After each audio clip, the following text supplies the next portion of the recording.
I just want to take a couple minutes to talk about the story of why this is so important. Again, I said, I didn't come here to delve into inspectors general. I mean, I didn't know much about it until I landed on this committee. It really began with the events in Cartagena and a hearing we had with the director of the Secret Service, really denying reality of the problems occurring within that agency.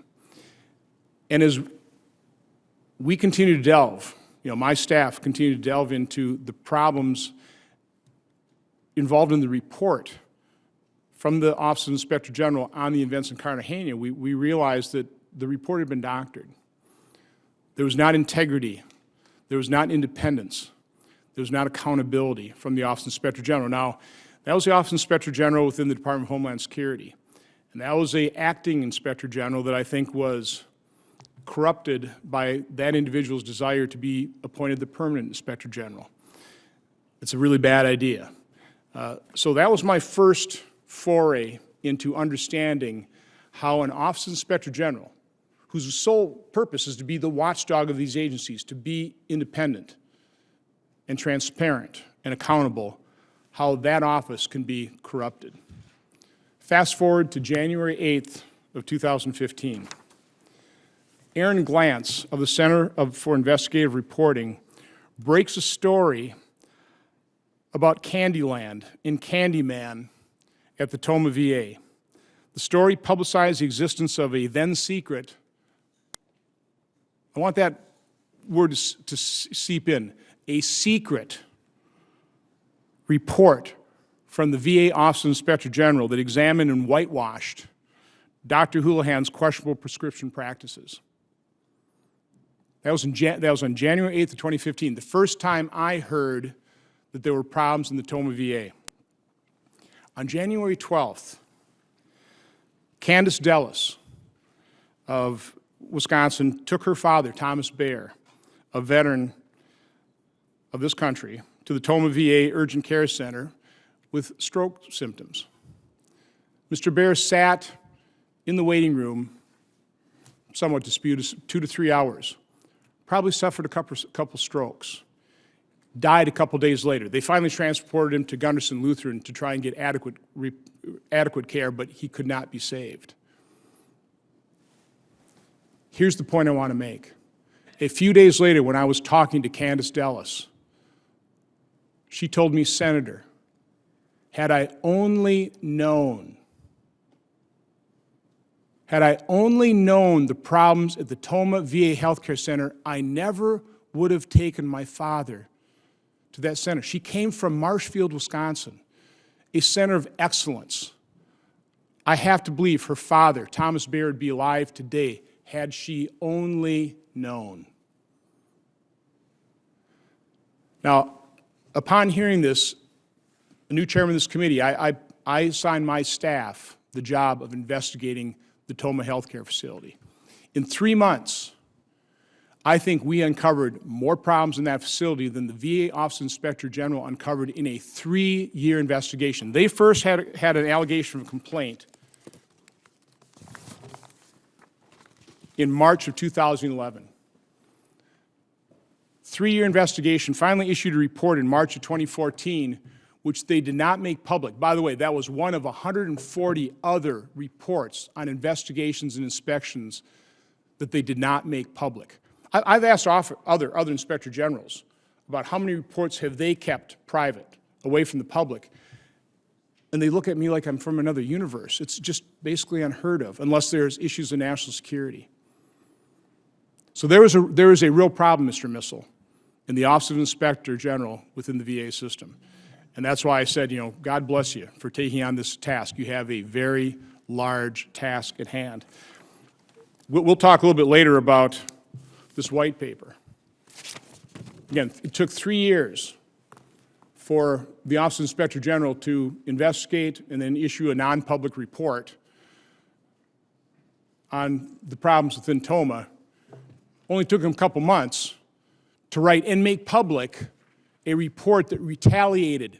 The Office of Inspector General wrote a report that retaliated against the whistleblowers of the problems of the Toma VA system. That's why these positions are so incredibly important. That's why we need people of integrity that will be independent, that will be transparent, so that the agencies within this federal government are held accountable. So again, I'm looking forward to the hearing. I think that certainly underscores why this is so important, this hearing, and I look forward to it. Now with that, I'll turn it over to my ranking member, Senator Carper. Thank you, Ms. Lerner. I want to thank all my colleagues that have come here. It just underscores really how important we all feel these positions are and what these positions have to do and what they offer to government. Because we have so many members, we are going to limit questions to 5 minutes. Let me start out. We have some questions I'm going to ask of both of you, and I'd like both of you to answer in series. First one, is there anything you are aware of in your background that might present a conflict of interest with the duties of the office to which you have been nominated? Mr. Missel. I do not. Ms. Lerner. I do not. Do you know of anything personal or otherwise that would in any way prevent you from fully and honorably discharging the responsibilities of the office to which you have been nominated? Mr. Missel. I do not. Ms. Lerner. No, I do not. Do you agree without reservation to comply with any request or summons to appear and testify before any duly constituted committee of Congress if you are confirmed? Mr. Missel. I do, Mr. Chairman. Yes, I do. Okay, thank you. Let me go back to the white paper. Again, not to beat a dead horse, but I think it's just such a powerful example of why these positions are important, and really to get your commitment, both of your commitment, to make sure that we rectify the problems within this, particularly the Office of Inspector General. There was a whistleblower, Dr. Chris Kirkpatrick.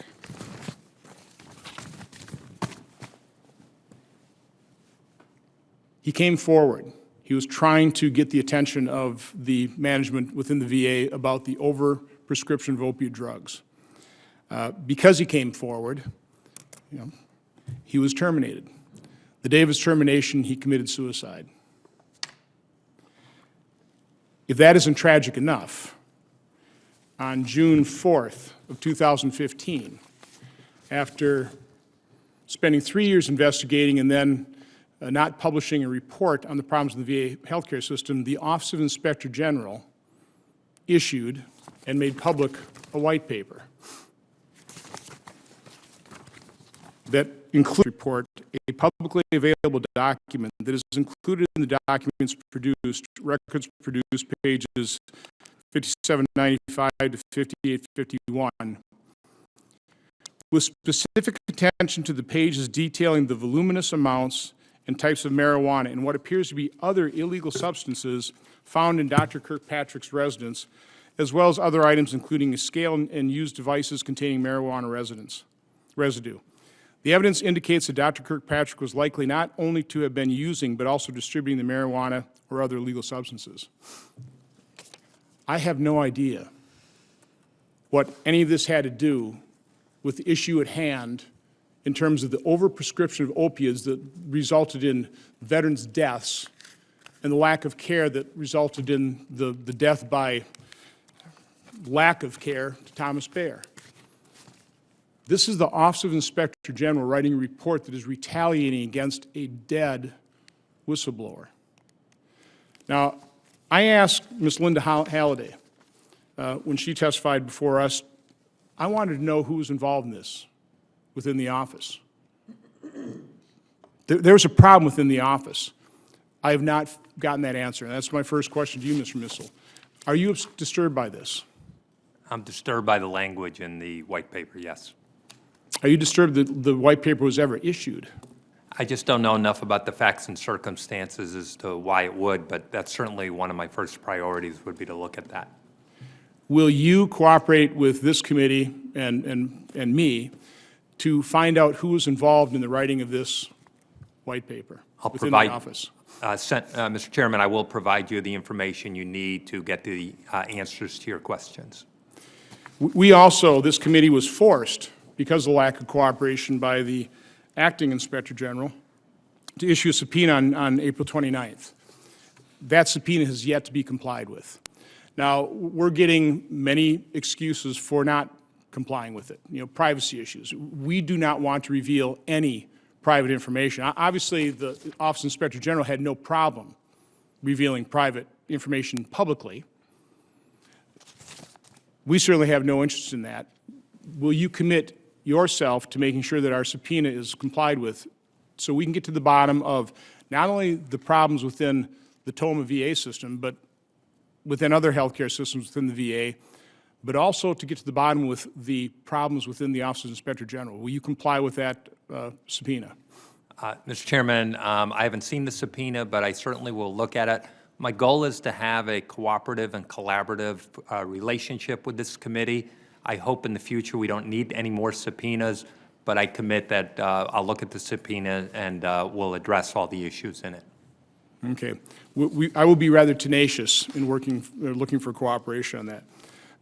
Ms. Lerner, I just want to get your assessment. We talked yesterday a little bit about this white paper. Can you, I realize this is probably not going to be within your office's jurisdiction, but can you just talk about how corrosive something like that is coming from the Office of Inspector General? One of the primary roles of an IG office is to inspire confidence in employees because you need them to do your work as an IG, I think. It's similar to the Office of Special Counsel. Employees need to feel comfortable coming to you and reporting waste, fraud, abuse, other misconduct. It's the lifeblood of what we do. And my concern with that white paper is that it sends a message to the wider VA community that if you do come forward, your reputation may become an issue. And that, I think, it has a very chilling effect, potentially, on the workforce. And so it concerns me from that perspective. Okay, thank you. I want to be respectful of time. I'll go to Senator Carpenter. Carpenter, before I move on to Senator Portman, I just want to ask consent to enter the record the white paper issued by the Office of Inspector General. My July 8th response to the white paper, my September 29th letter to Ms. Linda Halliday asking for her to find out who wrote the white paper, and then her October 6th response saying she wouldn't give me those names. So just enter that in the record. Senator Plank, again, the nominees, I want to thank their families. Families look very carefully at these two individuals because you'll see them probably less. I think Ms. Lerner's family already realizes that. Mr. Missel's family will soon find that because this is an enormous task. I appreciate a lot of the answers to our questions talking about working with this committee, cooperating, being a partner. When you need legislation out of this committee, let us know. I mean, you're the ones that understand that. And I hope if you walk away from this committee with this hearing with one thought or one piece of understanding is how even in divided government, even in, a lot of times things are pretty partisan. I both hope that you understand as well as the American people watching this understand. This is one area of completely unanimous agreement, that we must honor the promises to the finest among us, to provide them the quality care. You are at the tip of the spear to provide the transparency and the accountability to actually accomplish that shared goal, that shared purpose. So again, I just want to thank you, your families, all my colleagues for understanding how important these positions are and your willingness to serve. With that, for the record, I just want to state that both nominees have filed responses to biographical and financial questionnaires, answered pre-hearing questions submitted by the committee, and had their financial statements reviewed by the Office of Government and Ethics. Without objection, this information will be made part of the hearing record, with the exception of the financial data, which is on file and available for public inspection in the committee offices. The hearing record will remain open until noon tomorrow, January 13th, 2016, for the submission of statements and questions for the record. And I will give you my commitment. We will move very expeditiously on these two nominations so you can continue your important work or start your important work. With that, this hearing is